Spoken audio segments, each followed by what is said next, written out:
Whew. Shout out to Heat Culture, boy. Let me tell you. Welcome to the Knicks Film School Postgame Show presented by BetUS. A get-well game for the New York Knicks after what was a long and somewhat grueling road trip that certainly caused its fair share of consternation within Knicks land over here. And this game, the way it started out, looked like it was going to cause quite a bit more consternation. But then a bunch of stuff happened, and it was a lot of fun, and there were some many celebratory moments, and we will go through them soon. But I would be remiss to start this postgame show anywhere other than with the carcass of what used to be a pretty proud franchise in Miami. I won't talk too long about that team that the Knicks just mopped the floor with, because they are not relevant, and we don't really talk about irrelevant things on this show, or at least I strive not to. But first and foremost, I hope Tracy Morgan is okay. And if anybody hasn't seen the picture of Tracy Morgan, go look up on the internet. If that moment wasn't symbolic of the Heat this season and what happens to them at some point during seemingly every game, then I'll be damned. Because watching this game tonight, I came to the very, very, very reluctant conclusion, because I have touted Heat culture in the past as a real thing. And I finally realized there is no such thing as Heat culture. LeBron James wanted to come play with his buddies, and then they sold their soul for Jimmy Butler. That's it. That's Heat culture right there in a nutshell. And whatever semblance of it actually existed at one time is dead. And boy, oh boy, does it feel good to sweep that team for the first time in over 30 years. What can I say? They had it coming. Okay, enough about that decrepit franchise. Let's talk about the Knicks. So Knicks entered this game, I thought, with just a lot going on. Like, they were 2-2 without Jalen Brunson. Obviously, that's really good. I think any Knick fan worth their salt would sign for something around a 500 record, maybe a little bit better than a 500 record, given the quality of opponents. Without the captain. I think if you look at this team and you just take Jalen Brunson off of it and you ask yourself, well, what are they? What could they be over the course of a full season, which thankfully we don't have to worry about? I don't know. Are they a 44 win team? Are they a 500 team? Are they a little bit worse than 500? I think they'd probably get up somewhere around the mid 40s if I had to guess. And yet, despite the fact that they've started off exactly that, 2-2 before this game, there was just a lot of noise. I mean, go back and listen to the podcast that I just did with Jeremy Cohen, in which we were bouncing all over the place. I spent a whole segment talking about, is Tom Thibodeau like, is he gonna be out of a job in a few months, like almost regardless of what happens in the postseason, or maybe I should say barring a long postseason run. And, you even saw it tonight. Minutes where you got Precious Achiuwa with whether it was Mitchell Robinson or Josh Hart in the first half. So, like, every night you watch a Knick game, you turn on a Knick game, you're going to see some stuff that bothers you. You're going to have some stuff that leaves a bit to be desired. But what made this game special for me, and I do think this is a memorable game, despite the fact that the Heat, once again, are a empty husk of an NBA basketball organization, is we know how the Knicks respond to adversity with Jalen Brunson in uniform. We know because we've seen it time and time and time again since Jalen Brunson got here.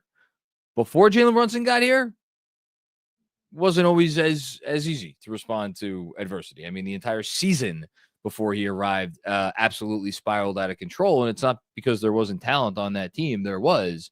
but everything just went to shit because they had no guiding light. And I think if you want to even take it back to the last game, you know, in what was we had a great time at the watch party. It was a competitive game, but you know, down the stretch against Golden State, who is an excellent team, Miami is not. I want to be very clear about those two things. But Knicks down the stretch, 1 for 7 during the relevant closing portion of the game before some meaningless stuff in the last 25 seconds. 1 for 7 from the field and 2 turnovers. And it didn't look great. So when they came in tonight and they got down 13 or 12-0, literally 12-0 right off the bat. And boy, oh boy, did their offense look inept during that 12-0 run for the Heat. You had to wonder were there moments during the moments during the West Coast trip where their offense looked good? Was that just they hadn't taken the time to process Brunson going out and they were kind of, not riding on a high, but it was almost like muscle memory from when Brunson was in there, if that makes any sense. And obviously you got a massive Mikal Bridges game during that stretch. You got a massive Karl-Anthony Towns game. I consider it a really good Karl-Anthony Towns game against Golden State. You got some really strong individual performances, but even then the offense was a borderline bottom 5 offense. Now, the flip side of that coin was that the defense was very good. We'll get back to that in a bit. But back to the offense, when they look like they were not going to put up 70 points tonight over those first few minutes. And I saw James Edwards does a great job covering the Knicks for The Athletic this year. We have to have him on the pod again soon. Tweeted out in the very early portion of the game after the Knicks were getting off to that start. He's like, yeah, I chalked this one up to a schedule loss because I know how I felt coming off a 5-game West Coast trip. So I could only imagine how they felt. And you had that feeling watching the start of this game, watching this inept offense not be able to get out of their own way. And then bit by bit by bit, they started to put it together. And we could say that Karl-Anthony Towns single-handedly turned the game on its head, and I don't think that would be inaccurate. He is certainly the first player that I want to talk about on an individual basis from this game, and for anybody who may not have seen it or whatever the case may be, the Knicks were down to start the second quarter 29-18. And then after Kal-El Ware made an alley-oop, they were down by 31-18, down by 13, tied the largest deficit of the game. From that point forward, Karl-Anthony Towns went on a personal 15-0 run. I thought the Knicks started to put it together a little bit on offense before that run, but starting to put it together a little bit is very different from actually going out there and completely and utterly dominating a stretch of basketball like there aren't 5 guys, and I've said this before on the post games this year, there are not 5 guys in the league that could do what Karl-Anthony Towns does when Karl-Anthony Towns is going right. And boy, oh boy, was he going right for that stretch. You saw the full arsenal. Again, what was Miami doing? They only had one guy to worry about. Nobody else on the floor could do a blessed thing. And yet they allowed him to bring the Knicks back into that game. And yet, even after that run, the Knicks were losing this game at the start of the third quarter. Only by whatever it was, a couple of points. And that's going to lead me to, after Towns, the second of 3, because I think there are 3 co-lead stories from this game. It's going to lead me to the second co-lead story of this game, which is a defense. And again, we got to couch it, right? We got to couch it. The Heat suck. Yes, the Heat suck.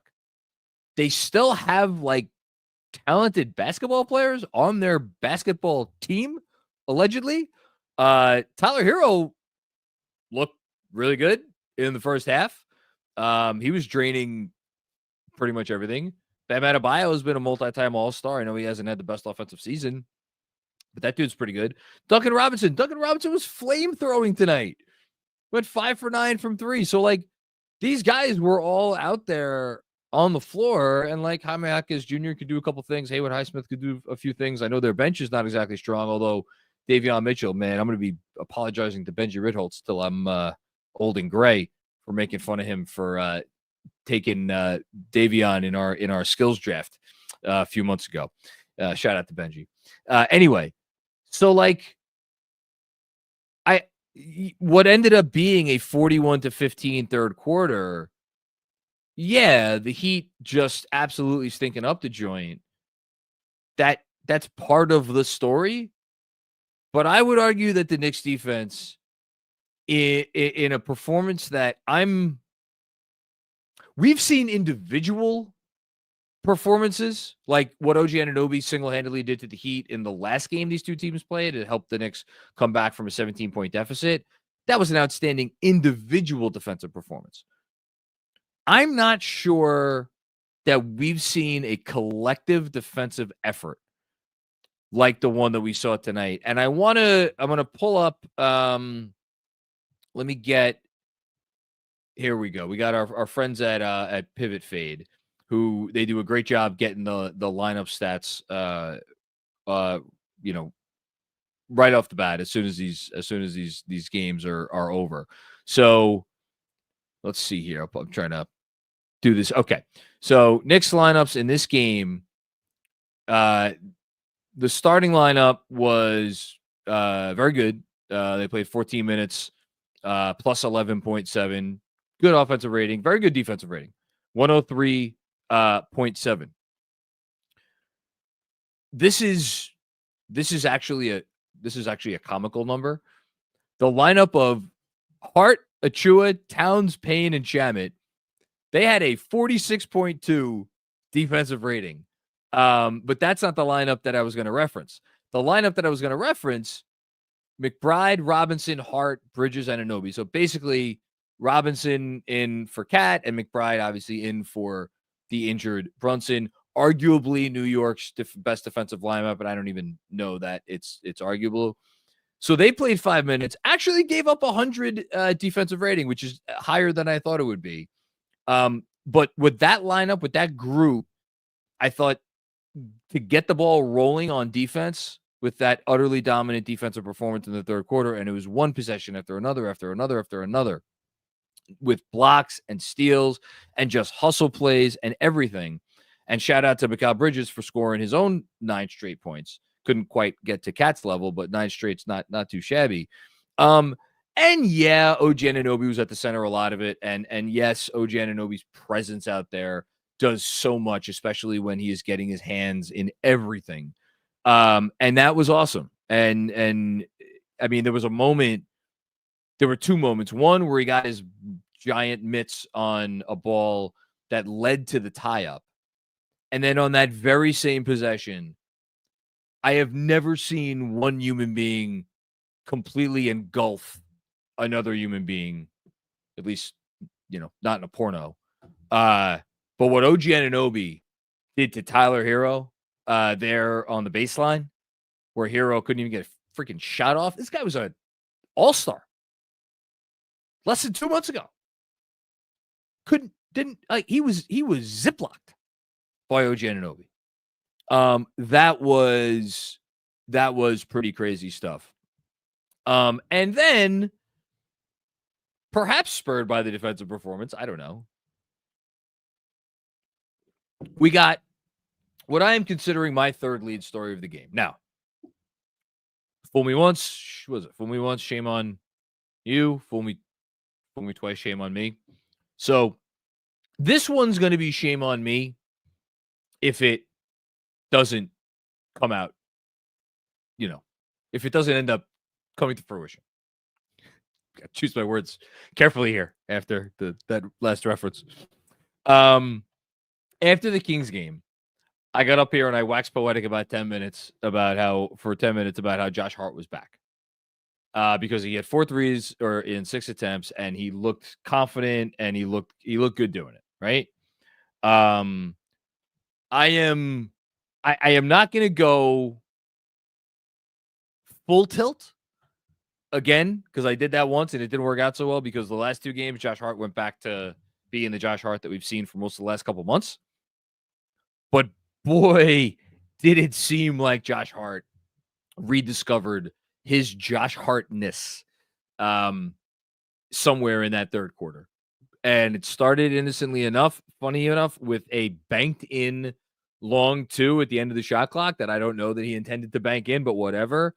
But that was followed up immediately by a 3, which was taken with confidence, as opposed to he took 3 threes in the first half. One looked worse than the last, and none of them were taken with confidence.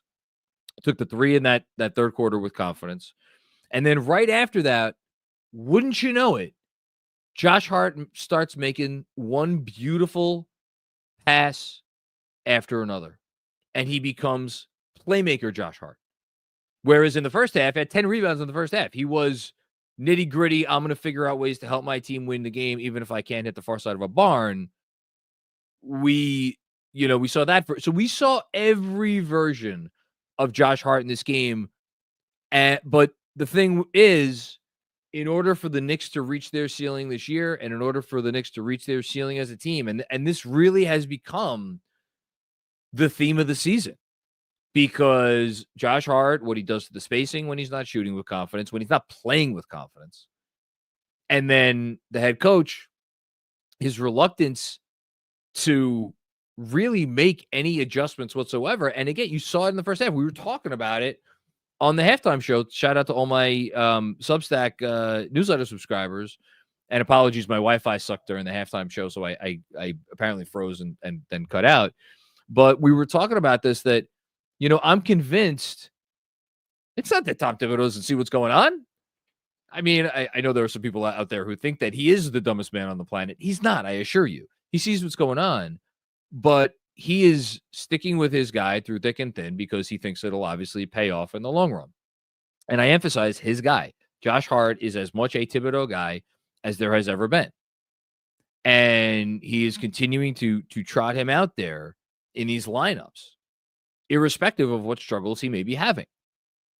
Because in his mind, it's like, look, it's Josh Hart. He's going to figure it out. That's what I think, at least.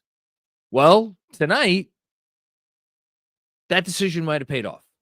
Because maybe, just maybe, what we saw from Josh Hart in the third quarter there can get him going for the season. Obviously, ties Clyde's record for 8 triple-doubles in a season. That record was achieved in 1968-69 season, 26 years before Josh Hart was born. So talk about a record that has stood the test of time. So yeah, those are my 3 big things, but like, we could go in any direction that you want in this game. We could talk about how they kind of found themselves after a slow start. We could talk about Mikal Bridges, talk more about his offensive game. I thought he was much more aggressive in the second half. And he was efficient in the first half. Shout out to Jason on the halftime show, complained about this. He was efficient, but he was not aggressive. Well, second half, third quarter specifically, he was as aggressive as you will ever see him.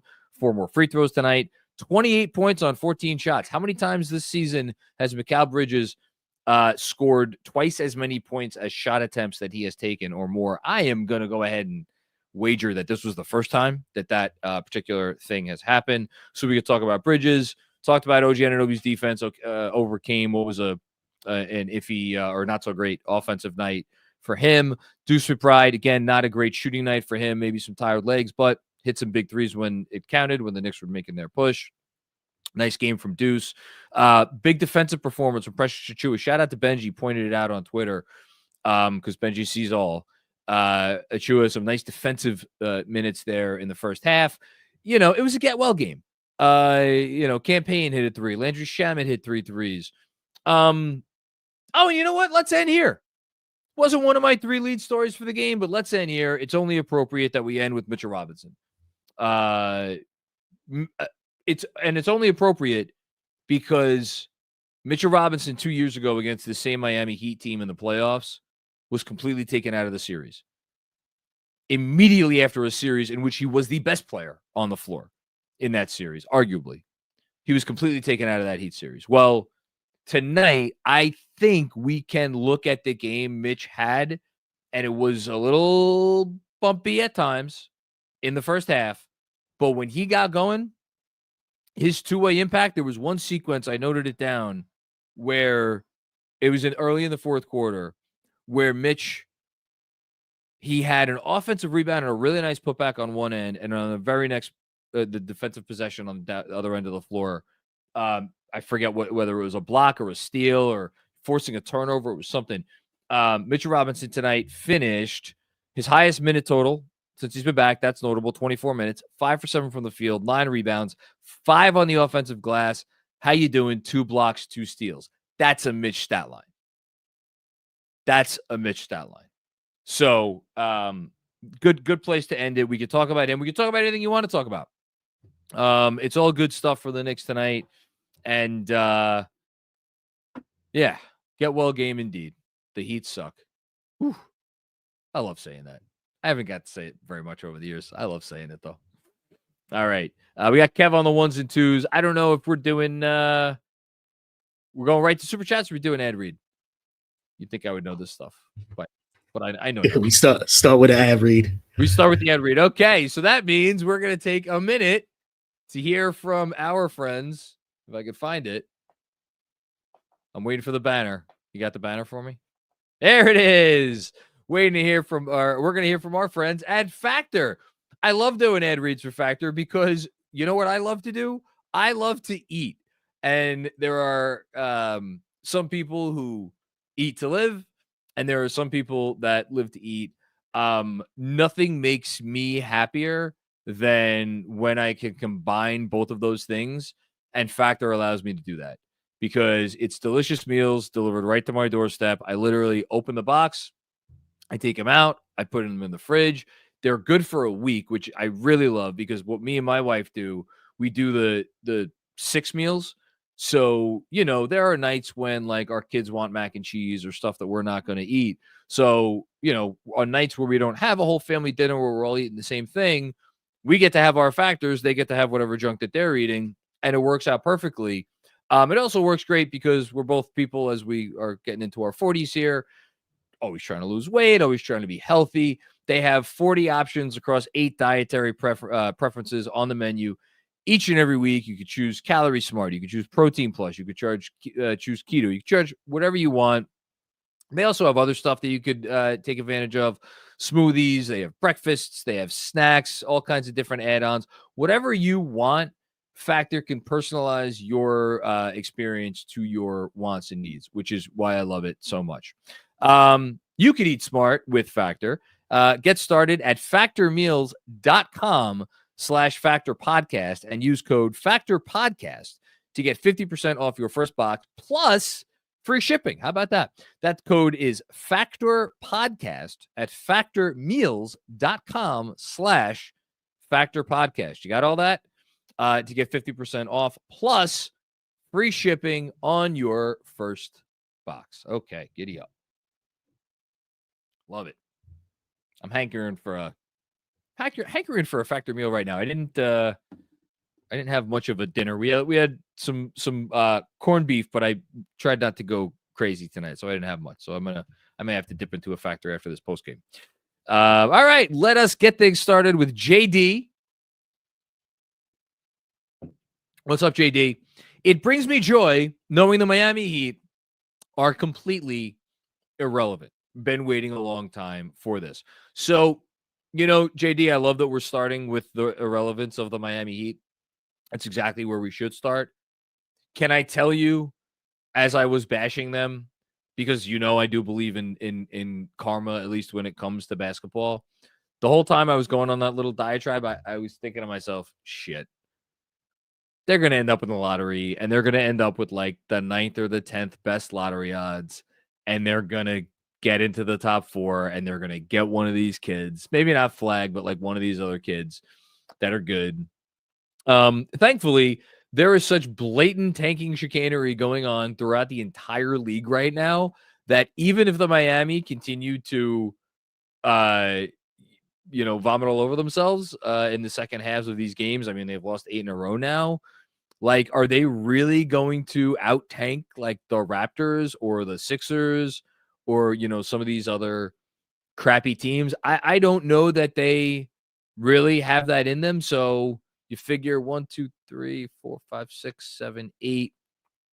Going to be tough to figure for them to finish higher than 10th in terms of lottery balls. And then, you never know with them. They could always screw around and get out of the play-in and actually get into the playoffs. So like stranger things have happened. That's my only fear. That's the last thing that we need.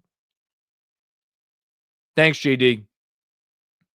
Blue flags. What's going on, blue flags? I love flags. And I love blue flags. Team is better with JB. I don't think that's a controversial statement, but I sense a butt coming. The defensive improvement is because of Cat locking in, and there's a domino effect. Hart's their best initiator right now. Do it more, keeps him engaged. Keeps him engaged, minimizes sag exploitation. Better Mitch minutes, solid Shamet minutes. You threw a lot in there, and I want to get to all of it. So I agree with you, solid Shamet minutes, and I don't want to make it all about making shots for him because he goes out there and he defends. I think he might have like a not so great defensive moment in every game, but he defends well. He defends higher, bigger than his size would you'd think he would defend. But like at the end of the day, for him, he just needs to hit shots, and he hit shots tonight, so that's good. We talked about Mitch already. Completely agree there. Let's talk about Cat and Hart because they are interrelated in so many ways, even though you're talking about Cat on one end of the floor and Hart on the other end of the floor. Cat to come out of the game or to start the game tonight was not good defensively. And I think you saw over those opening few minutes when you do not have an engaged Karl-Anthony Towns. Now, granted, Tibbs had him on Bam. So that's a bad combination because Bam is as good a screen setter illegally, of course, as there is in the league. And so you got Cap and drop, and it was a weak drop. It was a deep drop, and it was a weak drop. It was a bad combination. Cap was not engaged in those drops, so it was just not great. Now, we saw, again, for the second game in a row, Tibbs kind of started to switch the matchups as the game went along, put Cat on whether it was Highsmith or whoever. So that helped. But I also thought Towns picked it up defensively. And this is absolutely a player, and I don't think there's anything necessarily wrong with this. It's not the worst thing in the world. Who, when his offense, when he's feeling on an offense, I think sometimes he could get a little silly defensively. Benji has talked about this, like the games where he's really going crazy on offense could get pretty silly on the defensive end. I don't know. I also think there's the opposite happens sometimes because I thought as his offensive game got going, I thought his defense got a little better tonight, actually. So, he's just an interesting player, but you're absolutely right. When he's locked in, because then when he's locked in and you don't have Jalen Brunson out there, well, then all of a sudden, and I've been filibustering because I wanted to wait, but let me see if it's up. That's what somebody said. No, not up yet. So I'll wait. I want to check the Knicks defensive rating over the last 10 games. That's what I'm waiting for. Because over the last 9 games, they were second in the NBA. And wouldn't you know it? I think unless I don't even know if this reflects tonight. But as of right now, if you go on NBAstats.com, over the last 10 games, the Knicks have the best defense in basketball. And yes, Karl-Anthony Towns has a lot to do with that. On the Josh Hart part of it, him being their best initiator right now without Brunson. A confident Josh Hart, I would agree with you that there's a really good argument for him being their best initiator. Because if he has the ball in his hands and he's feeling confident, he can make stuff happen. If you sag off of him, he's going to figure out a way to exploit that. Whether he's shooting it with some confidence or he's just putting the ball on the floor and he's making stuff happen with his passing and other stuff. Now, against an elite defensive team, is that going to be a little bit more difficult? Yeah. But tonight, I thought you saw Josh Hart as an initiator. Like, it's the best we've seen Josh Hart as an initiator in a while. I think part of that was him starting to feel more confident in himself and his game. So if that's going to be a thing moving forward, well then it opens up all kinds of fun stuff, because there's no reason that shouldn't continue even when Jalen Brunson returns. Long and the short of it is, and these are your two main points, this team is immensely better when Karl-Anthony Towns is locked in on the defensive end, and this team is immensely better when Josh Hart is the best version of himself. So great stuff that you packed all that into one super chat. And here we go. Thanks, Blue Flags. Iceman Sham, what's going on, Iceman? Third quarter masterclass by Josh Hart. He was everywhere. Last game was a fork in the road, but the confidence from three is growing. Excuse me. Last game was a fork in the road. Maybe. I mean, I don't know. I feel like that West Coast road trip was a fork in the road, you know? I think every moment or every season has a moment that kind of defines it. Brunson's first year, I think the fork in the road moment was the Dallas game that came before the 8-game win streak that probably saved Tibbs' job. I think last year, the fork in the road moment was, honestly, it was the OG Anunoby trade, right? Unless you want to make it January 27th when Randall went down and when OG went down, and the team could have packed it in, but they didn't. So maybe last year had two forks in the road. I think this year,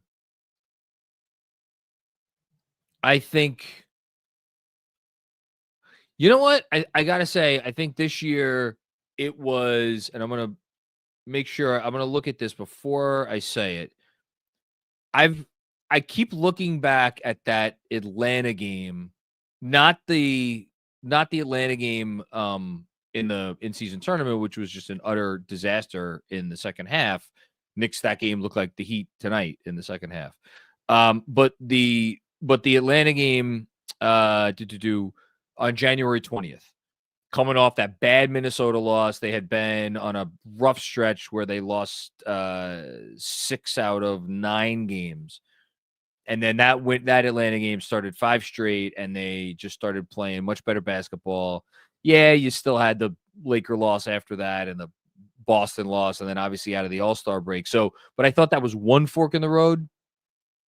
It feels like this West Coast trip may have been another fork in the road, because obviously Brunson went out, and Brunson went out at a time where this team was clearly ailing and the starting lineup was not working. And it was like, oh, you couldn't figure it out with him. Well, now you got to figure it out without him. And lo and behold, they're like kind of figuring some stuff out.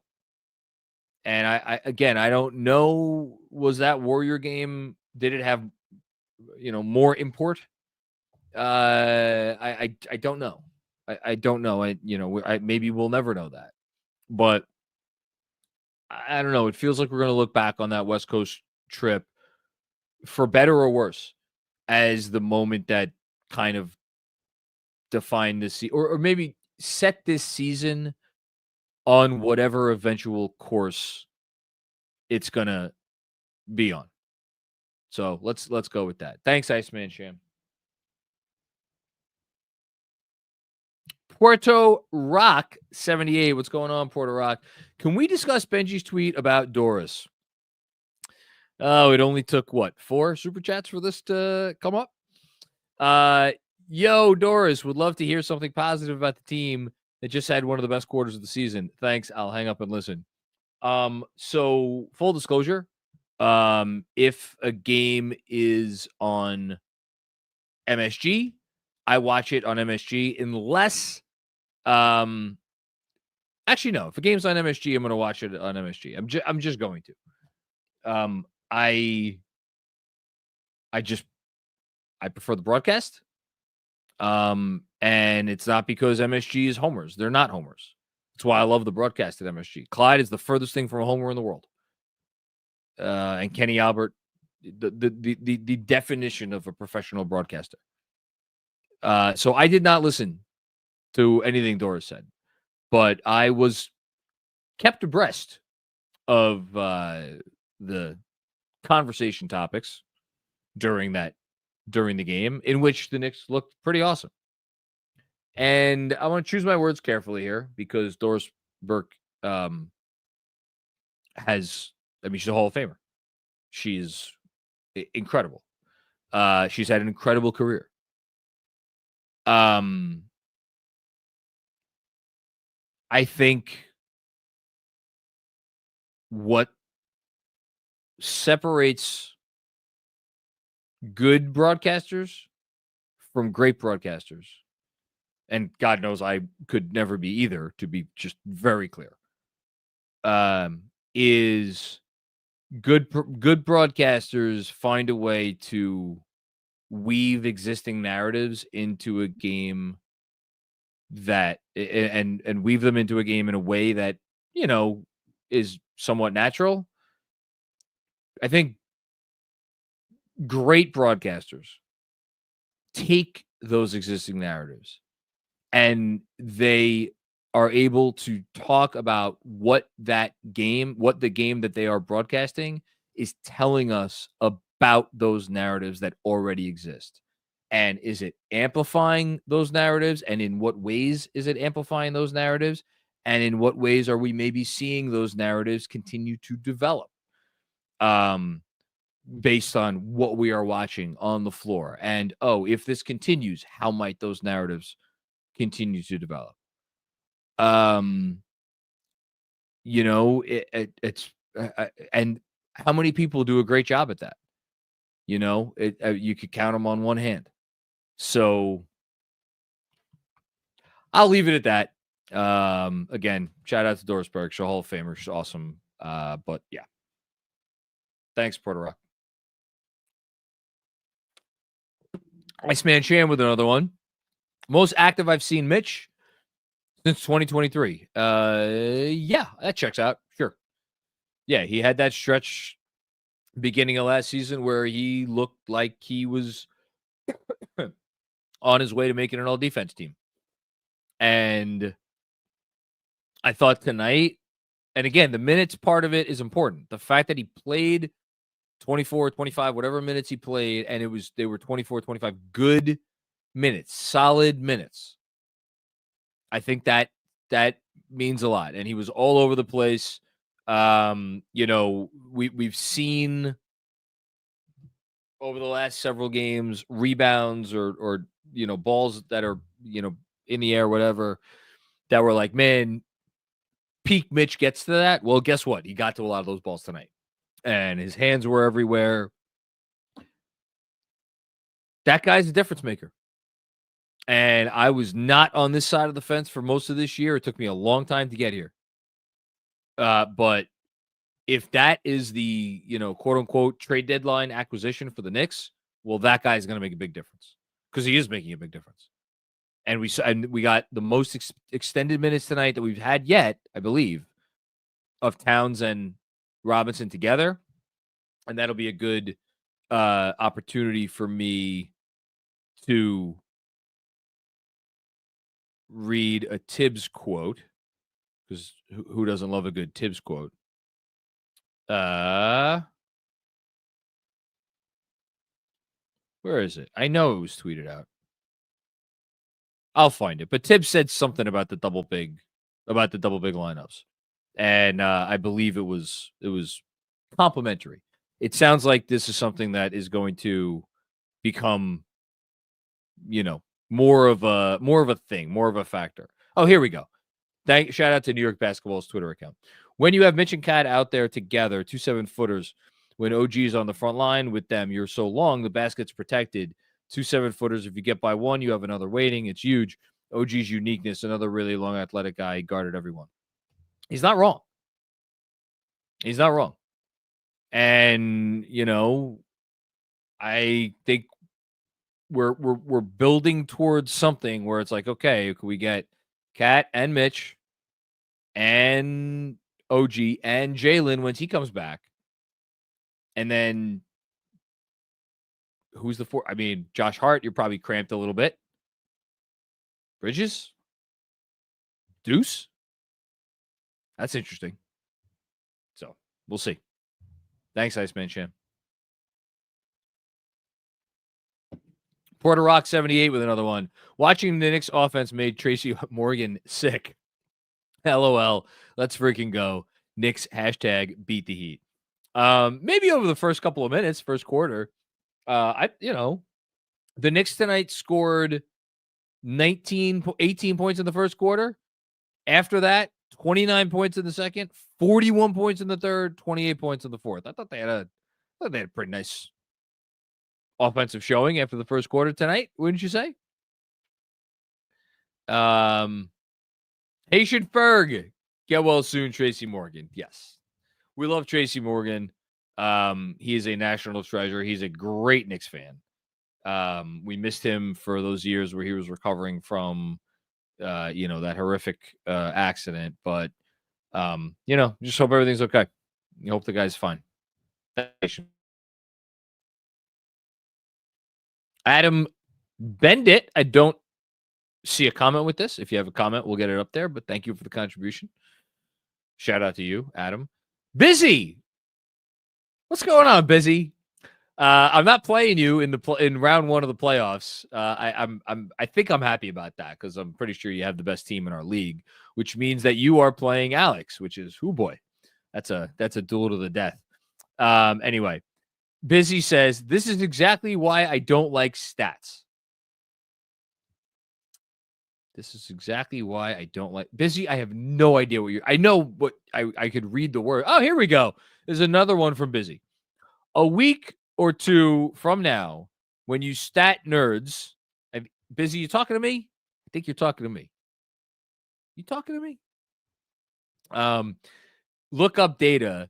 Y'all won't think of the specific context of this game where the double big lineup got plenty of playing time in minutes where the game is no longer competitive. Okay. I think,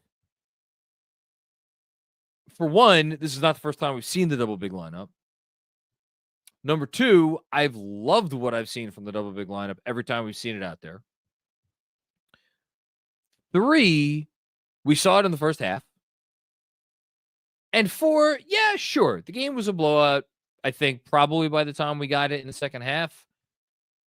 I'm not basing anything about that lineup on what we saw in the second half of this game, but the fact that combo has already looked good,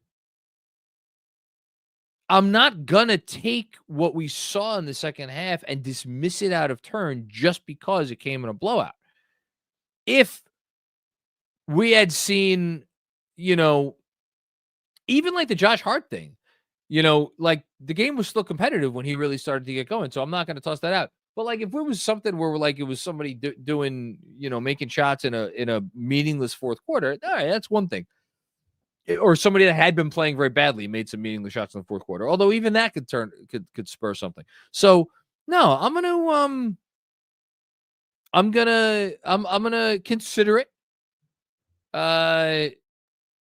appropriately. Right? Can we consider it the appropriate amount? Is that fair to consider it the appropriate amount? Is there such a thing? I think there's such a thing. Anyway. Oh, wait, hold on. I think it did update. So Knicks right now, they're up to 14th in defense. So they're back in the top half of the league. That's good, right? They're 0.4 points per possessions behind the 0.4 points per 100 behind the Lakers in 13th. 0.6 points per 100 behind the Heat, who are in 12th. 1.2 behind the Bucks, who are in 11th, and then 1.5 behind both the Pistons and the Grizzlies, who are tied for 9th. So again, in the quest to become a top 10 defense, if that is indeed the goal, the Knicks are now 1.5 points per 100 possessions away from that goal. And again, bears repeating, last 10 games, you're fighting New York Knicks have the best defense in basketball. So there you go. Thanks, Busy. Oh, here we got one more from Busy. Kev, I saw I wasn't sure if you're referring to the last one or this one. Instead, you'll see the positive minutes to form whatever argument you're trying to make at the time. Are you talking to me? I think you're talking to me, Busy. Very upset. Very upset. Listen, stats are a tool. We use the tool. It's one tool in the toolbox. There are people out there. Just leave it at that. There are people out there who they open the box. It's one tool. That's the whole box. That's the whole toolbox. It's one tool. I don't really care what those people say because it can't be the only tool. And if you make it the only tool, then you're probably going to say a lot of ridiculous shit. But when has that stopped anybody? But it's a tool. And I think there's there should be a lot of interesting discussion, debate about when the tools are worth using and when they're not. I myself, and you hear this on the post game, I feel like even if I say oh, this sample size is so small, it probably doesn't even, I shouldn't even talk about it. By saying it, I'm kind of violating my own rule because I'm like, well, I just said the thing. Even if I said it's ridiculous, it's still why am I saying it then? So if I really believe what I'm saying, I wouldn't read the stats at all. But I at least try to couch any kind of lineup data. Whatever the Mitch Cat lineup data is right now, it might be out of this world. It's under 100 possessions. So I'm not going to pay attention to that too much. What I am going to pay attention to though, Busy, is I think it looks good when it's out there together. So I think that's fine. Thanks, Busy.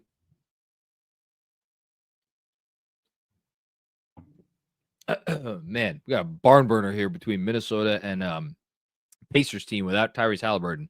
Implications for the Knicks here. Adam Bennett, here is your super chat. Glad to see the double big lineup get extended run. Busy, Adam, I think Busy was talking to you. Thought they looked very good. Minnesota did get to the conference finals with Cat at the 4. I think, look, I was at the beginning of the season, I was as staunchly on the, oh my God. Sorry. Obi Toppin just hit a literally falling out of bounds 3 from the corner with 3.5 seconds left in overtime to give the Pacers a 132-130 lead. Oh my God. Obi Toppin is having the game of his life. Shout out to that dude. Shout out to Obi Toppin and shout out to Quentin Grimes. I just saw Bobby Marks tweet this. Quentin Grimes is averaging 30-something points over the last 5 games. My goodness. Anyway. Where was I? Yes, Cat at the 4.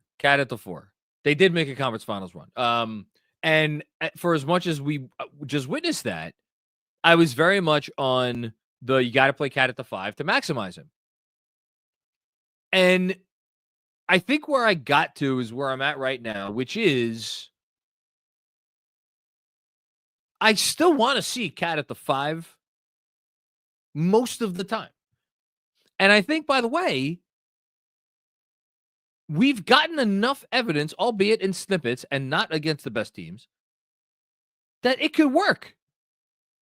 If he is in drop, be in an active drop. And don't drop on Steph fucking Curry. Switch a little bit more. We've seen him switch more. Just be engaged. Be engaged with the proceedings. Active hands, active feet, all that stuff. So if you do all that, you can play a lot of time at the 5. But hey, and this is the biggest thing that I've turned on, which is that I thought they were going to be so dependent on Cat at the 5 to have a great offense. Despite the fact that they've had a lot of offensive struggles over the last few weeks, I've come around and I now believe that this offense can be great even if you have Mitch at the 5 and Cat at the 4. I really believe that. Oh, and Julius. Oh, Julius. Oh, that's a tough one. Julius misses one at the buzzer. Timberwolves lose. Pacers win. So if you're a Knicks fan and you are looking to potentially avoid Indiana in round 1, this was a good night for you. So yeah, Adam, that's kind of where I'm at. I want to see it mixed in. What is the right number of minutes for it in any given game? You know, if you figure that Mitch at this point is probably, I don't know that he's really going to, 24 minutes is probably his comfort zone. So, you know, you want, you got to give Cat his 34, 36, 38, somewhere around there. So you do the math. What's that? If only I could do math. Is that 6 minutes a half? That seems like a lot. That feels like a lot. I'm guessing it's going to be more like 4 to 5 minutes a half. I don't know. Maybe 6 isn't crazy. Maybe you get multiple stints in the same half. It's not nuts. But I want to see it. And it's been good so far. Thanks, Adam. All right, we got a couple from Haitian Ferg. What's going on? Haitian, you're the man, dude. Seriously, I haven't said that in a while. And looking forward to seeing you we got the town hall coming up, I think, next week. So hopefully I see you there. Miami has the worst point differential in the second halves. Yes, shout out to Andrew J. Claudio, who was spitting fire on the KFS pregame show ahead of this one. He pointed that out as well. Spo is known best for in-game adjustments and easily the best coach in the NBA. At times, rosters dictate failure or success. I'm still Team Tibbs and still trust that he'll get us ready for the playoffs. Well, look, I've been criticizing the head coach of late because I think he has deserved the criticism. You'll never get me to sit here and be like, I don't think Tibbs can get them to the promised land, because I do. And I think, what do I always try to say anytime I talk about Tibbs and questionable decision making and this and that? Wait to the playoffs. Wait to the playoffs, because that's when you get the coach that's pulling every lever to try to win. Like that game, that series, that whatever. And I think he's had hasn't been his best year maybe, but team is, what the hell are they? 43 and what the hell are the Knicks? They're good. I know that.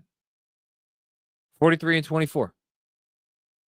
It's not bad. We got another one from Haitian. Welcome back, Josh Hart. I loved the balance tonight. All around, solid defense. Mitch is slowly getting better. I sure hope we apply some of what we're seeing in JB's absence when he returns. Solid win tonight. It's the biggest thing right now. How much of what we are seeing translates? And I don't just mean on the defensive end. Yeah, that's the obvious one. Can you continue to be but they're the best defense in the NBA the last 10 games, not the last 5 games, which is when JB has been out. Now, over those last 5 games, while we're cherry picking here, over those last 5 games, the Knicks have a 104.9 defensive rating. Again, this is a team that on the year has a 113.3 defensive rating. And if you look at their defensive rating before the last 5 games, I'm pretty sure it's going to be somewhere around 114. So they are essentially, over the last 5 games since Jalen Brunson went out, giving up, roughly 9 points and change fewer per 100 possessions. How much of that can translate with Brunson back? That is the biggest question. But I think the offensive questions are just as or nearly as significant. And shout out to Benji. He continues to absolutely kill it in these grade books. If you're not a patron of Knicks Film School, getting all the bonus content from him and DJ, come on board, join the Brunson tier. Just go to patreon.com, Knicks Film School.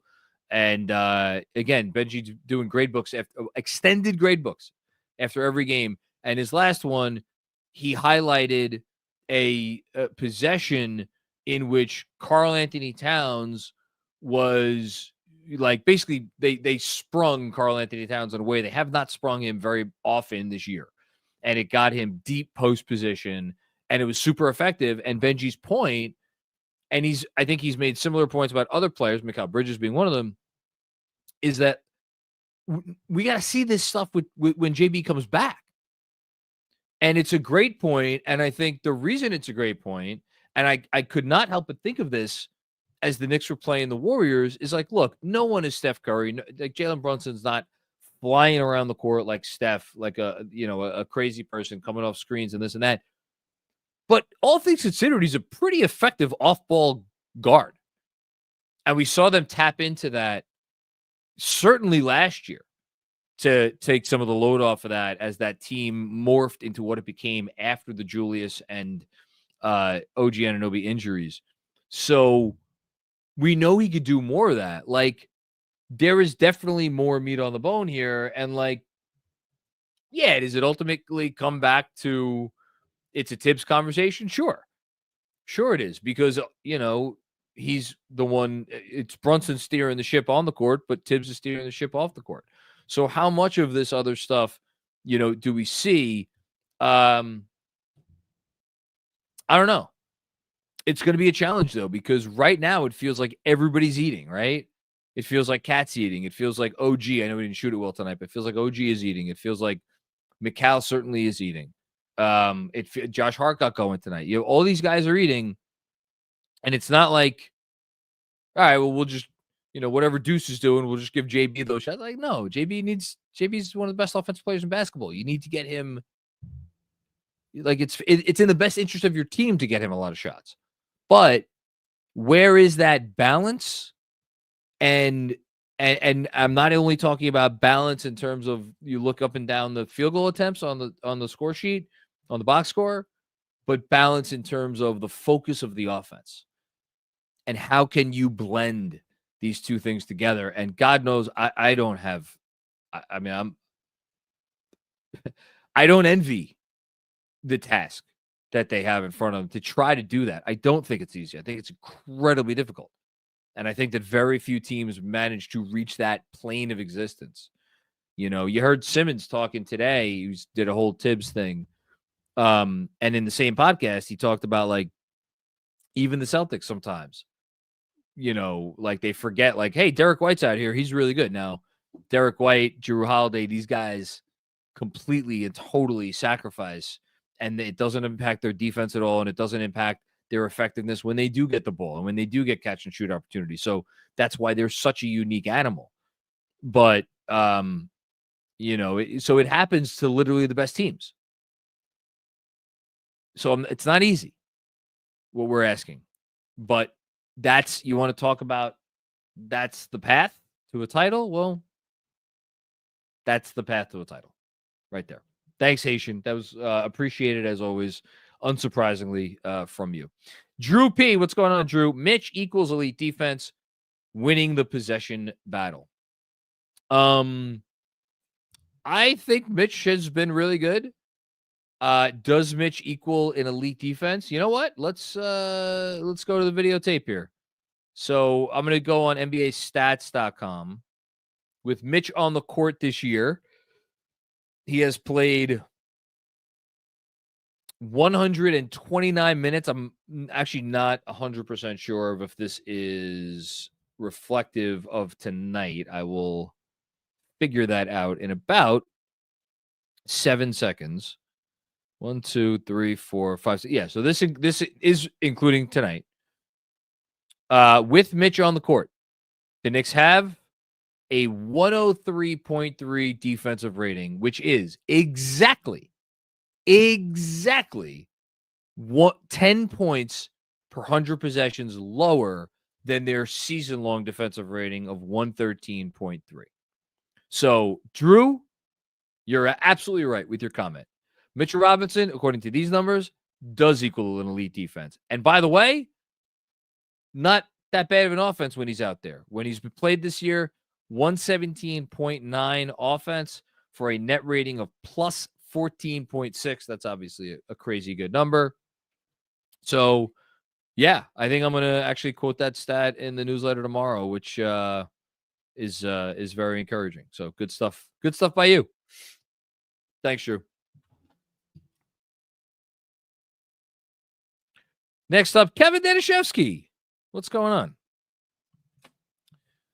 Mitch Love here. Perfect timing. Just feels like he's a much smarter player, not doing a lot of the shit that drives you nuts, and he can still take over a game in a way. Yeah, I mean, we just talked about some of the stuff that he's doing on the defensive end, and that's a big part of it. We have seen some moves from Mitch on offense since he has come back that, like, I don't know that we've ever seen before. And look, this isn't outlandish,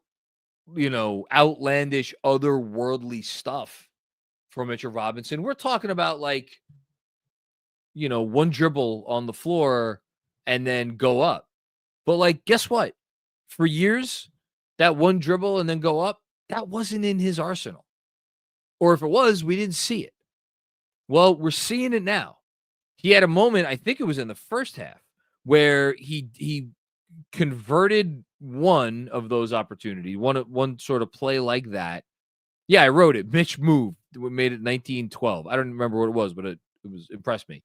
And then I think on the very next possession, he tried something similar again. Didn't go as well the next time, but the fact that he's out there trying it is great.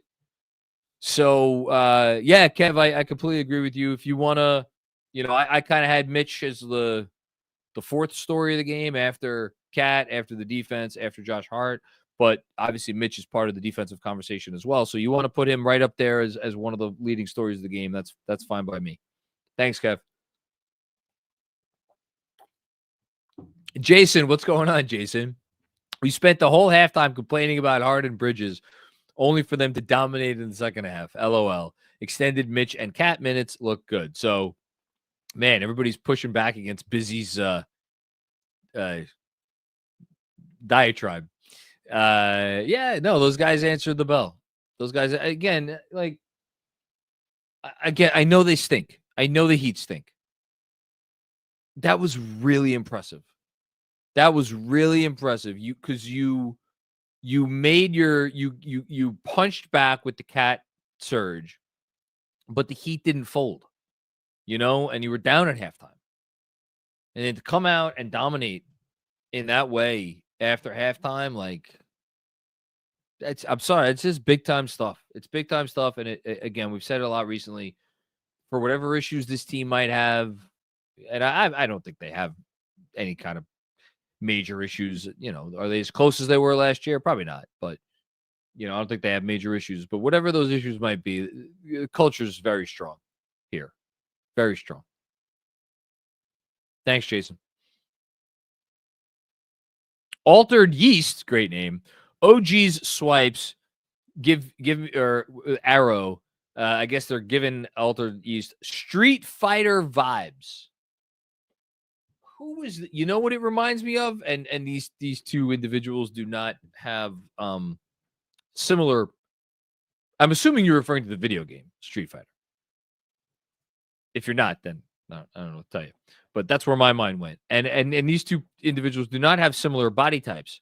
But E Honda, who was always the guy that I chose to play with in Street Fighter because I just got a kick out of him. Street Fighter 2, I should say. Street Fighter 2.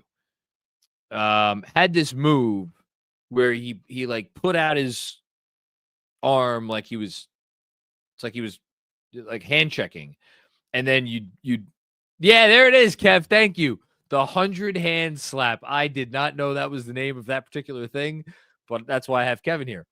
The 100-hand slap. That reminds me a lot of OG Anunoby when he's getting his big old mitts in there in passing lanes and in other people's general airspace. So yeah, good call by you, Walter Yeast. The 100-hand slap, man. 100-hand slap. How about that? Why can't we have Ime Udoka? I guess you're not a fan of Tom Thibodeau. Can we please have more Kolek minutes? How did I know that the handle that says, why can't we have Ime Udoka is going to talk about Kolek minutes? Knicks Twitter is having a collective aneurysm. He's too good to be buried on the bench. Oh my God. How do I tactfully handle? Was this Andrew? This is Andrew, isn't it? This is Andrew trying to get me to explode on an otherwise nice, pleasant, copacetic post-game show. Not taking the bait. How should I handle this? Here's what I'll say. I'm very happy that Knicks Twitter exists, and Andrew's texting me. I would never. No, you wouldn't ever. Actually, I know that is true. I'm happy Knicks Twitter exists. I'm happy that they talk about whatever the fuck it is that they talk about on a daily basis. Something which, I don't know how else to say this, but ever since I had the #1 Knicks podcast in the world, I don't fucking pay attention to, and I thank the good Lord for that every goddamn day. But hey, y'all have at your conversations. Again, 2 thumbs up from me. Here's hoping you get your Tyler Kolek minutes someday. I'm sure it's going to go well. He's a nice basketball player. Give him some time. He may develop into something, really important part of this franchise. I hope that he does, because they're going to need some cheap talent over the years. I can't bring myself to comment on Tyler Kolek's minutes with any modicum of real care at all at this point in time. I'm so sorry. So, in other words, what he meant to say, I'll be the anger translator. If you meant to watch the end of the game tonight, you got Tyler Kolek minutes. So you're welcome. Why can't we have Ime Udoka? Tyler Kolek played tonight because the Knicks were up by so many points that he got checked into the game. I hope that appeases the aneurysm that is happening. Was my response not appropriate? I got to be honest. I was busy logging in and I saw the vein popping. So I was like, I'm just going to log in and join. Did it pop? It hasn't yet. Let's see if there's another. If someone wants to dare throw in a Fire Tibbs into this. By the way, you had to. That's why you came up. It wasn't about fucking Tyler Kolek. You came up for this reason. Okay, so it's gonna be more than 10 seconds if we're doing this. So you know how many times the Miami Heat have lost to the Knicks this year? Not 1. Not 2, 3 times. Three times. I wish it was more, but it's just 3 times. You know how many times the Knicks scored consecutively in the third quarter? That's the not 1, not 2, not 3. It goes all the way up to 16 points. To nothing. Yeah, the 16-0 run. Congratulations to the Knicks on, for the first time since 1993, sweeping a season series from the Miami Heat. They're going to fucking get flagged. Watch them get fucking flagged. No, they're not. You got to think positive. They're irrelevant. They're going to be the 14th pick. That's what's going to happen. And that's the Miami Heat, quote unquote, culture. They're going to turn the 14th pick into an all-star. Their pick next year is unprotected to OKC, right? No. So here's what, shout out to Jeremy Taché from the pregame. So here's the scenario that the Miami Heat find themselves in. If their pick conveys this year, so if they keep their pick, is what I'm saying. Then it's unprotected next year. Then it becomes unprotected next year. Then the Clippers pick in 2 years also becomes unprotected. I don't care about that. If they give up their pick this year, if they make the playoffs, okay, say they get the 8th seed, then next year's pick stays protected, and so does the other pick. So they're screwed either way. That's great, but I think the optimal and the funniest scenario, although, I mean, at this point, the Thunder are already going to win the next 8 championships, so what does it matter? Would be them, like, getting the whatever. the 11th pick this year or something like that, and then having a repeat of this shit next year and giving up a premium pick. Mm-hmm. That would be funny. That would be funny. It'd be very funny. I'm enjoying too much laughing at the Sixers to not also laugh at the Heat. So there's a lot of laughs to go around. Got a lot of funny to go around. Okay. We are 10 subscribers away from 20K. Are we? I'm making it so that we don't log off until we get to 20K. So everybody tell a friend, 10 more subs, and then we will log off. Okay. Call your mom. Call Tyler Kolek. He's got nothing to do tonight. He barely played. So he broke whoever sweat, you want to probably send this link to, please. We're 10 subscribers away from 20K. What's the new player's name? Anton something or other? Anton Watson. Right? Anton Watson. The guy Benji thinks is a fake. Yeah, Anton Watson. Yeah. Benji thinks he's a creative player. Yeah. God bless him. We made the NBA, but I had never heard of him. Called in that favor. Yeah, that's an agent favor. I ever saw it. Okay, back to John in the post game. Okay, no veins popping over here. Man, I made a porno reference earlier, and now I'm talking about veins popping out. We're on a roll. Christian Finnegan, what's going on, Christian? This is more of a first half complaint. That's okay. But Deuce really needs to get them in the offense more quickly. The Hart stuff is real, but Deuce needs to be decisive. Yeah, I think that's incredibly fair. And, you know, when he's on the floor and he's the nominal point guard, like, yeah, everybody should have a hand in it. Hart should have a hand in it, and Bridges should have a hand in it, and certainly Towns should have a hand in it, and even OG, you know, but what I love the way you phrased it, Christian, which is get them into their offense, because a lot of that stuff flows from, again, getting the initial set or whatever. And there are, definitely too many times where Deuce, it's a lot of dribbling and, you know, it's not a lot of stuff comes with it. It's very fair. I would just say, I think, even though he says, like, I've always been a point guard, I think we may be seeing still a little bit of a learning curve. So that's the only thing I would say. Thanks, Christian. Jay Vertical, what's going on, Jay Vertical? Have to think the front office is looking at these games without Jalen Brunson and evaluating how good it looks defensively with and without Mitch on the floor. Love Cat Mitch spurts. Much easier to hide one bad defender than it is two. Let's go Knicks. Well, the front office has obviously built this entire roster around Jalen Brunson. And for as great as they have been offensively, even after tonight, over the last 5 games, they have the 24th ranked offense in the league. The same offensive rating over those last 5 games as your Washington Wizards. So, they need Jalen Brunson. I think something that is maybe a part of the conversation that we've touched on here and there, but has not really been had in depth, is whether part of the answer against the elite teams of the league is limiting the minutes that Brunson and Towns play together in a big playoff series against a team that could really exploit 2 bad defenders. Now, obviously, that weakens you in other ways. It's not like, oh, that's a get out of jail free card. It's not. But how much do you mix that in? And obviously, your depth is a big part of that conversation as well. So we'll see. Here we go. Thanks, Jay Vertical.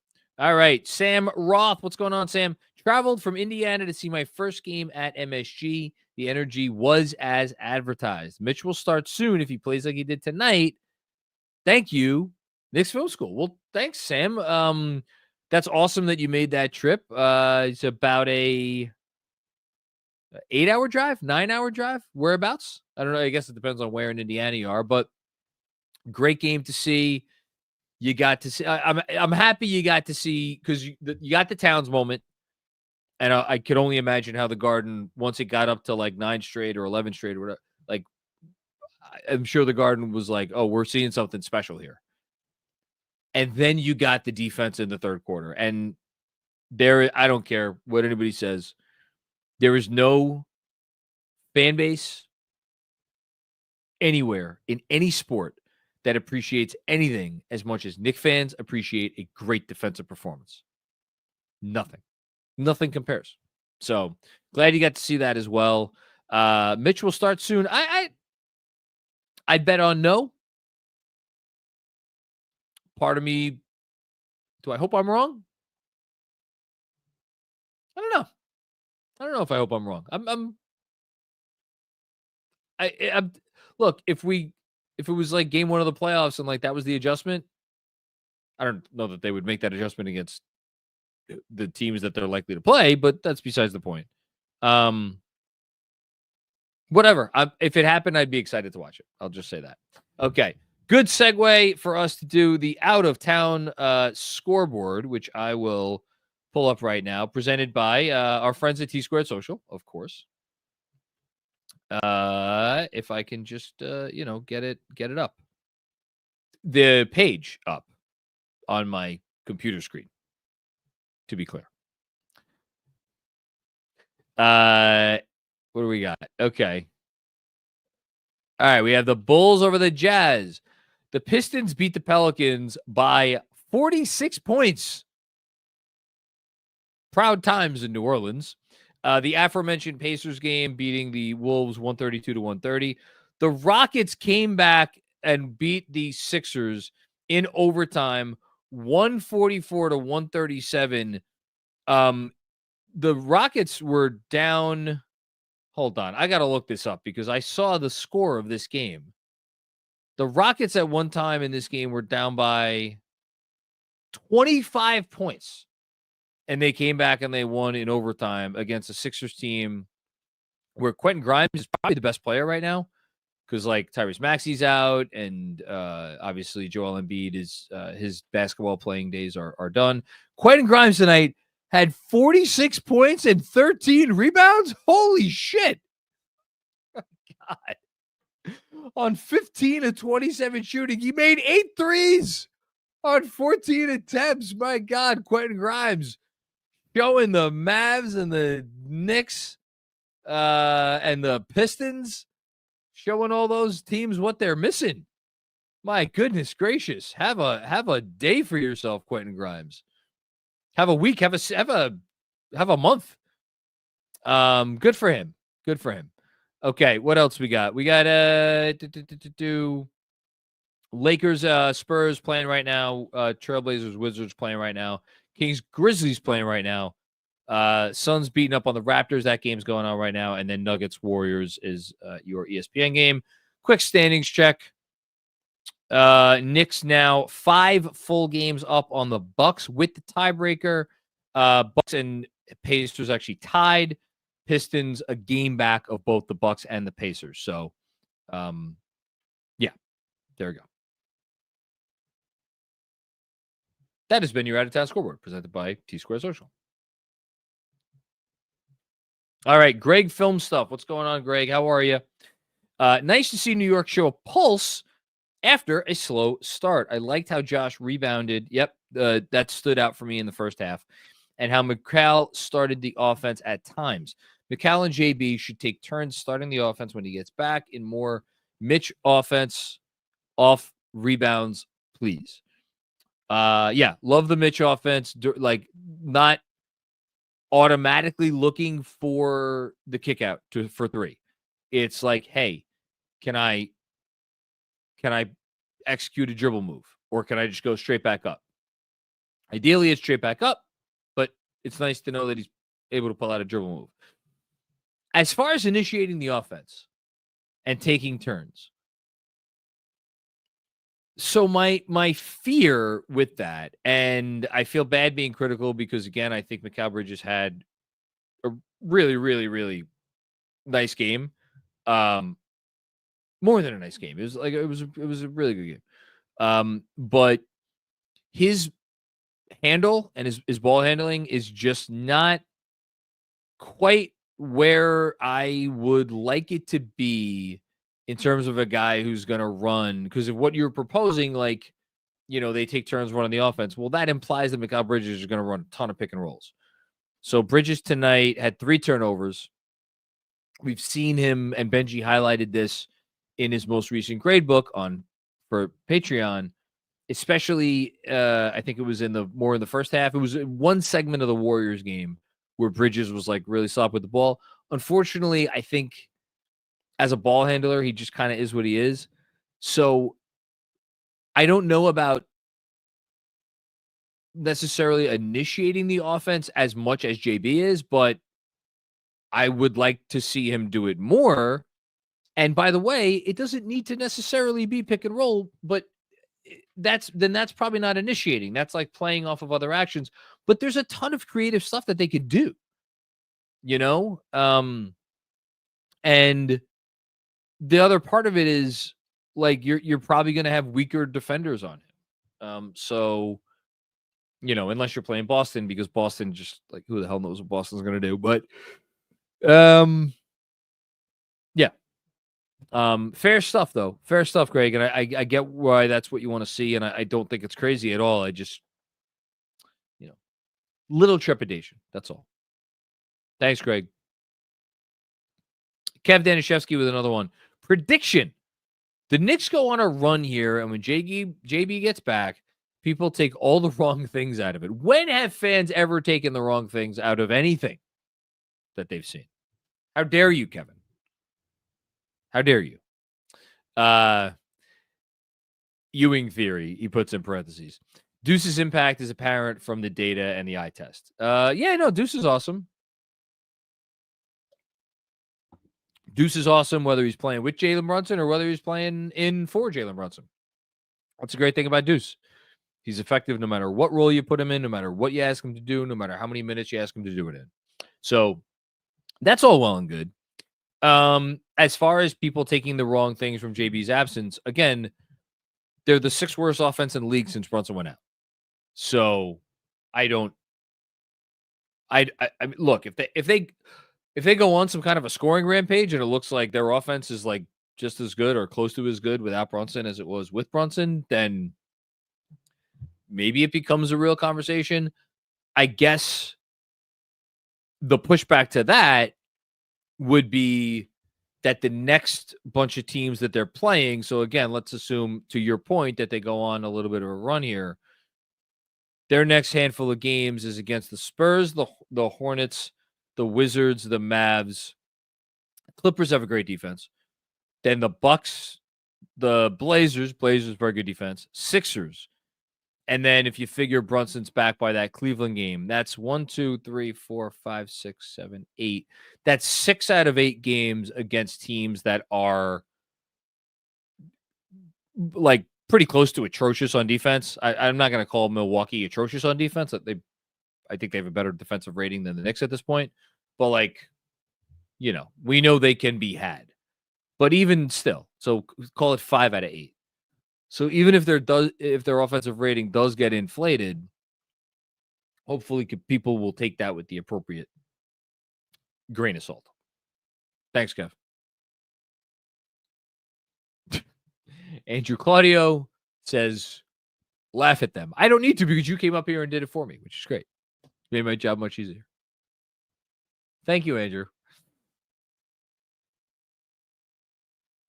And thank you, Kevin, for producing this podcast. There's another super chat from Andrew Claudio that says, continue to laugh at them. I didn't see and that. There's Andrew. Another one from Andrew Claudio that says, laugh at the Sixers just because. You're really getting your money's worth, aren't you there, Andrew Claudio? I like laughing at teams that I don't like, John. We'll have to do before the end of the year a laugh at them rankings. I think it's a tight race. We've done a version of this on a recent Patreon pod, so I don't want to go too far down this road, but laugh at the Sixers, laugh at the Heat, laugh until it's sad about the Dallas Mavericks. I feel very bad laughing at the Dallas Mavericks. It's become sad at this point. I'm laughing at the Mavericks front office, to be clear. They're fans I actually have genuine empathy for. Their owner, shout out to your boy Sam Vecini, tweeted out the clip of what's the guy's name? Patrick Dumont. That Patrick Dumont. And it was so perfect because he was at like a dinner and there's like silverware clanking in the background the whole time of the clip as he's trying to get himself like make some semblance of sense as to like why they did this trade. And he just keeps saying words and it keeps getting worse and worse and worse as people are just like eating in the background. It was one of the funniest things I've ever seen. So he does deserve a little shade. Ishbia, for me, the Suns have to be right up there because they're there too. I have no beef with the Suns. So no, I don't either. That's but this why cocky, the laughing at them is less but incentivized. He's like he's outwardly cocky after he has dug the grave for his franchise in the how long has he owned them for 2 years, whatever it is, just about 2.5 years. My God. Yeah. So lots of laughs at them. Tonight we laugh at the Heat, and then on principle, always laugh at the Sixers. Listen, don't laugh. You can't laugh at the Sixers. You know why? Because they got the steal of the trade deadline. I'm not even being well. Okay, second biggest steal of the trade deadline. I have to say, who else got traded at the deadline? Maybe potentially got stolen at the deadline, John. Yeah. So second biggest steal. Well, Dallas traded away the two biggest steals. Right. That's the thing. Apparently, when you make transactions with Dallas or just take one of their players, you become much better, as we have learned firsthand over the past 3 seasons. I wouldn't even want. I'd be done watching basketball probably if I was a Mavs fan. Dan Hidalgo, what's going on, Dan? As president of Grimes Hive, here we go. Perfect timing. And inventor of the nickname Quentin 3 Pointino. I've never heard that before. Hasn't caught on yet. Will we look back at that as Leon's big miss? Will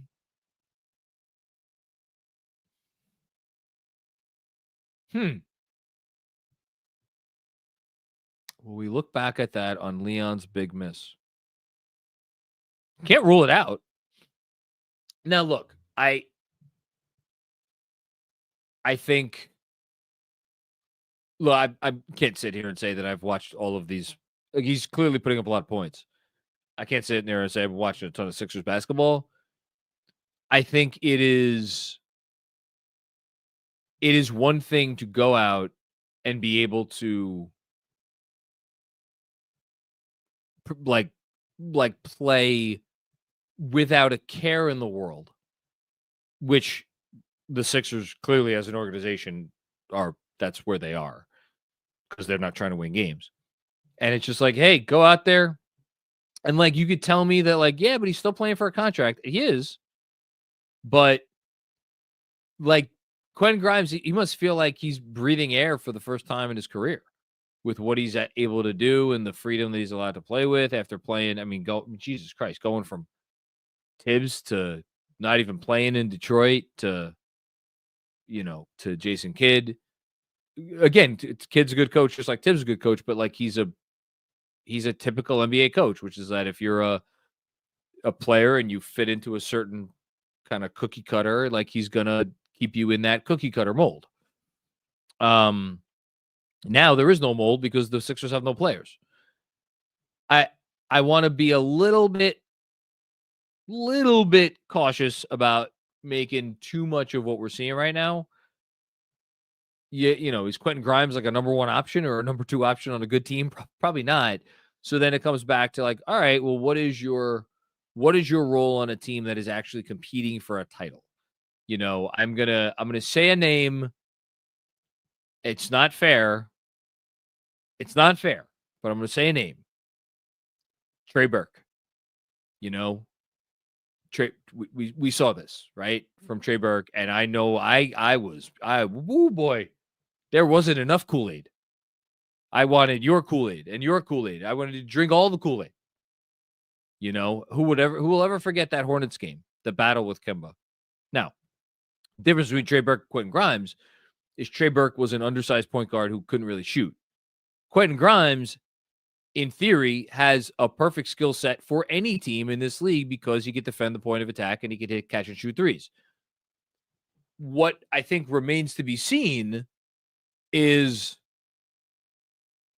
how much of what we are seeing on offense from Quentin Grimes currently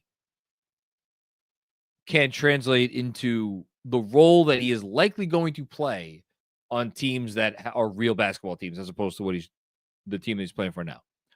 I think that's a valid question. I also think when a guy gets traded that many times in a short period of time, there's probably some other stuff going on. Quentin Grimes also famously transferred from Kansas to Houston. So I think there was probably a little bit more going on when the Knicks traded him. But it doesn't mean that it might, to go back to your point, doesn't mean that it might not still go down as Dan, to your point, Dan, as Leon's, or a big miss, if not his biggest miss. But I don't think the book's written on that quite yet. Thanks. Drew P, what's going on, Drew? Thoughts on Mitchell Robinson's passing, screens, and finishing? Talked about his finishing. Love it. Love it tonight. It was great. I thought the screens were good from what I could see. Obviously it's something I would want to go back and rewatch. His passing. Yeah, I can't, sitting here right now, like, think of a particular pass tonight that really blew my mind. I'm sure there may have been one or two that were really good. Did he have any assists tonight? He had one assist. Whatever. It's just doesn't matter. It's about, can you be a cog in the offense? Can you keep the train moving? Can you keep the next domino? Can you knock over the next domino? That's the goal. All good stuff, and it all speaks to a player that, I've said some things about his conditioning, which I don't. He's making progress. Let's say that. But it is very clear that he made the most of his time off in terms of real meaningful skill development, I think. So good for him. Thanks, Drew. Busy with another one. Oh my God. Who's busy going after now? Be careful. I, for the record, think the double big lineup looks good too. I just hate it when we read off stats a month down the line and we can't point out how much time is relevant in that. This is to finish off the point that I kind of sort of made before, but I don't think I did a very good job making it. This is why relevant sample size, the concept of a relevant sample size exists. Because once you get to a certain number of minutes or possessions, it goes beyond, but what about those minutes in Miami where the game was a blowout and it was the fourth quarter and yada, yada. Like, you get past that. And now, what is your baseline? What is the relevant enough number of minutes? I don't know. For two players playing together, is it 500 minutes? Is it 1,000 minutes? Is it 300 minutes? Is it 100? I don't know. I don't know. Different people have different answers. That I always think of this stuff because, I always, I try to make Fred Katz's job as easy as possible. I will occasionally text Fred and be like, hey, this would be an interesting NBA article, which I can only imagine the cackling that he does when I send him those texts. But something I'd be interested to read, whether from Fred or for anybody, is both on coaching staffs and within analytics departments. Is there a baseline? Is there like a commonly agreed upon baseline of like, yeah, like, are there teams out there who like, we won't look at lineup data if it's under a certain amount of minutes? Versus like, are there teams out there who are like, yeah, we look at everything and we just kind of judge it as it comes in. There's no such thing as bad evidence. It's just a matter of how much weight you put. But I would love to know like how individual teams, how much they like, where, like, when does it really start to matter to them? Like minutes. And to the point about what you're bringing up, the double big lineup, like, Do they care about looking at, oh, well, these two guys on the floor together do X, Y, and Z? Or are they focused more on 5-man lineups or 4-man lineups or 3? Like all that stuff. I would love to know how teams just generally handle all of this lineup data, because here in fan land, Cleaning the Glass is the most readily accessible site for, quote unquote advanced stats. And you can manipulate it any way you want. This guy without this guy, or these two guys since this date or whatever. So you get all of the stuff that I think is kind of pisses you off, Busy. So yeah, I'm it's an interesting question. That's all. Thanks, Busy. Jessica, what's going on, Jessica? Always put a smile on my face. Subscribe to the Knicks Film School newsletter. Jessica, what are you doing? You're too kind. It's great. Thoughtful analysis, few diatribes. Pair it with a KFS Patreon. Loved Carl and Mitch's minutes. Hashtag sorry, no boner puns. I love it. Yes. No boner. What a weird show it's been. It has been a weird show. You want to make it 1% less weird? Can we do that? Wait, can I just say thank you to Jessica for the shout out and plug of the Knicks Film School newsletter? Thank you for the no boner pills. And I co-sign. Is this what I think it's going to be? I didn't know if you wanted to make the full plug of the newsletter. So no, everybody go subscribe to the Knicks Film School newsletter on Substack. That's the plug. Thank you, Jessica. Thank you, Jessica. And thank you to the Knicks Film School faithful. There we go. 20,000 subscribers on YouTube. Shout out to all of you. Do you have anything to drink? Kev, do you have anything to drink? I don't know what this, I don't know if this is symbolic. I have a logical conclusion from Threes Brewing. Okay. I don't know how many logical conclusions I reach on this format. Well, we can conclude that we have 20,000 subs on YouTube. So to you, to Kev, to our entire staff, and to the Knicks Film School community, thank you so much. Here's to 100 million more. So cheers. Hold on. Before you leave,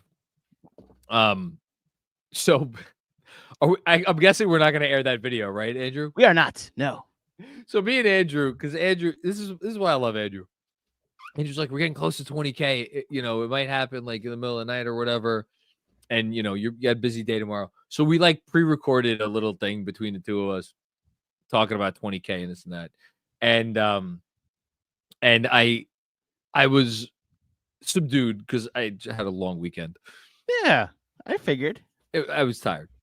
So what I didn't say during that thing, which will never see the light of day, and I'll say now, is Andrew Claudio, this 20,000 is on your ledger. Because I got to tell you, you tirelessly over now a span of, we talked about this, like 4.5 years, have worked and worked and worked and tinkered and tweaked and everything twerked to make sure this channel is the very best version of itself. And you did it. And I know you want to give shout outs to people that you've talked to along the way, and you've taken some stuff from here and stuff from there and all that stuff. Our brand is our brand. There is nothing else quite like it, I don't think, anywhere else out there. And that is a testament to you, but it also created a challenge of like, all right, well, I can't just copy what this site is doing or that group is doing or this show is doing. You had to invent it. And you've gone about that as aggressively as Josh Hart goes after a rebound, which is the best compliment that I can give. So, cheers to you, really. 20K, and yes, it's a very cool accomplishment. Thank you for the kind words, sir. Thank you, Kevin, for being on stage with us for that very intimate moment. And thank you to, to the 20,000 of you, and to the several others, the many, many more that will subscribe. We look forward to seeing you. This is my dream job, and I'm very lucky every day, even on the bad days, to be able to live it. And There are no bad days. Come on. never a one. You're right. Never a one. Shout out Tyler Kolek and his minutes. Yeah. He's never had a bad day, so I should get more minutes. Okay. We got a couple more super chats left that are all congratulating us on 20K. Oh, really? So I will cede the floor back over to you guys. I think you should stay up here. I'll stick around. My phone's blowing up now. I'm gonna. Pastor Claudio says congratulations. Oh, thank you, Pastor Claudio. There you go. If anyone in my family knew what a YouTube channel was, they would probably be congratulating me as well. Huck Frazier, what's going on, Huck? Brunson, Cal, and Hart colluded to fix Tibbs before the playoffs. Had the 3 seed locked anyway. I don't even know how to take that, but sure, Huck. Thank you so much for your contribution. Michael, Bill DeRicci. I hope I got that right. Mitch, that's the guy. If he's healthy, changes your ceiling defensively. Could be very useful in a Cleveland rematch for 20 to 25 disruptive minutes. Some real good hope in a non-JB game. Take your time, Cap.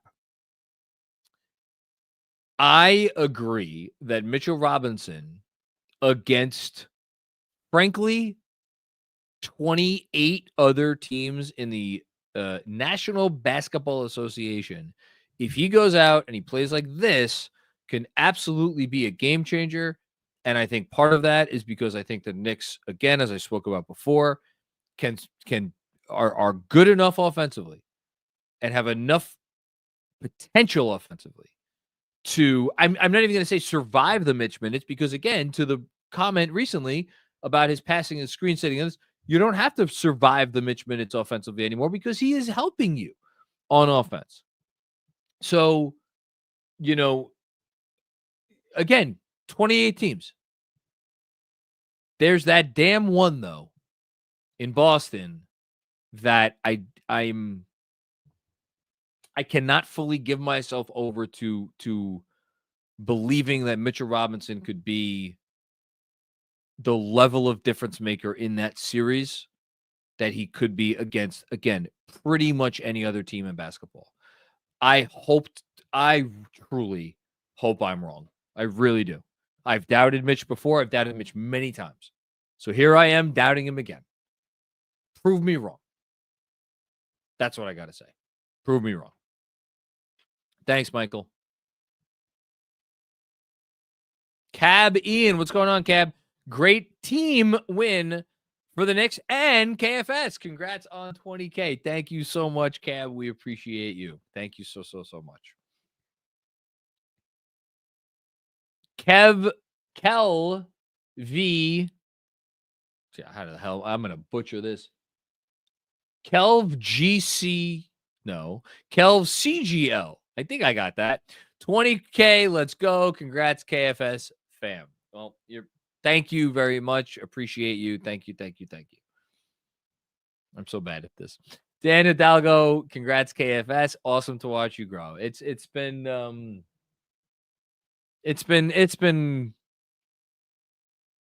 ton of fun. And this has become something that I never, I'm not going to say that I never dreamed it would become, but it's lived up to my wildest expectations. So, and I promise you, I have very wild expectations. So there you go. Thanks, Dan. Johnny Chiba, what's going on? Johnny, I know I got an email sitting from you. But your emails are often on the longer side, so I have to wait until I'm really ready to fully take it all in, like a bottle of, fine red wine that I'm waiting for the right moment to open. Mikal equals bridge to team success. Mitch equals wild card. Hashtag 20K. Well, is Mitch the wild card on this team? Is McCall the bridge to team success? I'm going to do something I did at the very beginning of the year. By the way, I don't know if Mitch is a wild card. I think we know what we're getting from Mitch if he's healthy. I think it's just about health. It's all it is. It's about health with Mitch. I think Cat's the wild card on this team. Josh Hart. Josh Hart and Cat are the wild cards on this team. Is going the offense, is Bridges the path to team success? Maybe. I'm going to put it on Jalen. I'm going to put it on the point guard, as if there's not enough on his shoulders already. Talk about Tibbs, talk about Bridges, talk about Cat, talk about all these Hart, all these guys. I think it will be perhaps the greatest challenge of Jalen Brunson's career when he returns to make sure that the progress that they have seen on both ends of the floor in his absence continues. So yeah, there we go. I think that's it. Yes, that is it. Okay. Thank you everybody for watching another episode of the Knicks Film School post-game show presented by BetUS. If you dig what we do here, hey, join the tens of thousands, we can say that, of individuals who subscribe to the Knicks Film School YouTube channel. You could obviously support us in other ways as well, including leaving us a 5-star review wherever you get your podcasts, or 5-star rating. Leave a nice review. Do what Jessica said. Subscribe to the Knicks Film School newsletter and the Knicks Film School Patreon. Look, we're out here. We're doing the thing. We're trying to, at least. And you got a lot of people who care very much about putting forth only the highest caliber content that you deserve, because this is the greatest fan base in the world, and the greatest fan base in the world deserves the best coverage in the world. So we're honored to be a part of that. And thanks to everybody who has helped us get to where we are and supported us along the way. So on that note, great win tonight. Keep laughing at the Heat, and we will talk to you later. Peace out.